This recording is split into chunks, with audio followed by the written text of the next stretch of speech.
तो एक बार क्या जंगल में पक्षियों का एक ऐसा झुंड था जिसे कोई भी शिकारी नहीं पकड़ पा रहा था। सारे शिकारी बड़ी कोशिश करते लेकिन वो पक्षियों का झुंड पकड़ में नहीं आता, क्योंकि उन पक्षियों के झुंड में एक सहमति तय हुई थी। सबने आपस में मिलकर ये सहमति तय करी थी कि जब भी कोई शिकारी उनके ऊपर जाल फेंकेगा वो अपना सर उठाएंगे और पूरी ताकत से आसमान की तरफ सारे लोग उड़ जाएंगे और सब लोग एक दिशा में ताकत लगाएंगे।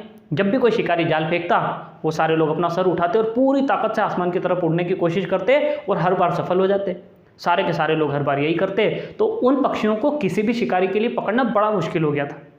तो अब शिकारी सोचते कि यार किसी भी तरह अगर इनका संगठन टूट जाए, अगर इनकी एकजुटता खत्म हो जाए तो हमारी जीत हो सकती है, वरना हम पूरी जिंदगी इन पक्षियों को नहीं पकड़ पाएंगे।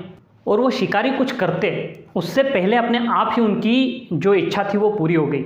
एक दिन एक पक्षी गलती से दूसरे पक्षी से टकराया, जिसकी वजह से उसके सर में चोट आ गई।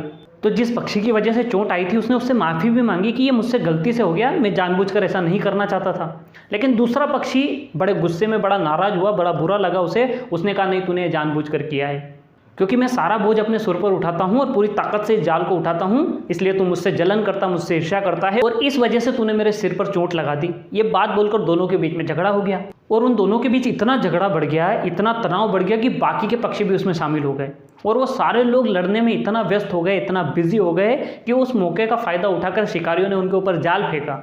और जब शिकारियों ने जाल फेंका तो वो लड़ने में इतने मशरूफ़ थे कि वो सारे लोग आसमान की तरफ उड़ना ही भूल गए। और यही मौका पाकर शिकारियों ने उन सारे पक्षियों को कैद कर लिया, उन सारे पक्षियों का शिकार कर लिया।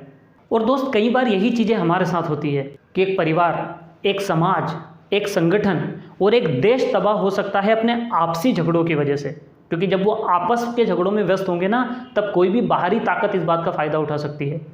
और एक बात तो तय है कि जब तक आप संगठित हैं, जब तक आप एक हैं, जब तक आप एक दिशा में मेहनत कर रहे हैं, आपको कोई भी बाहरी ताकत नहीं हरा सकती।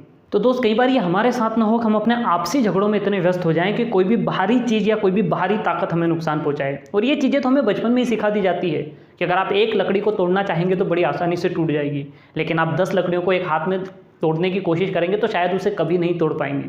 और यही ताकत होती है एक टीम की, यही ताकत होती है एक संगठन की। और जब तक आप एकजुट है तब तक आपको दुनिया की कोई भी ताकत नहीं हरा सकती।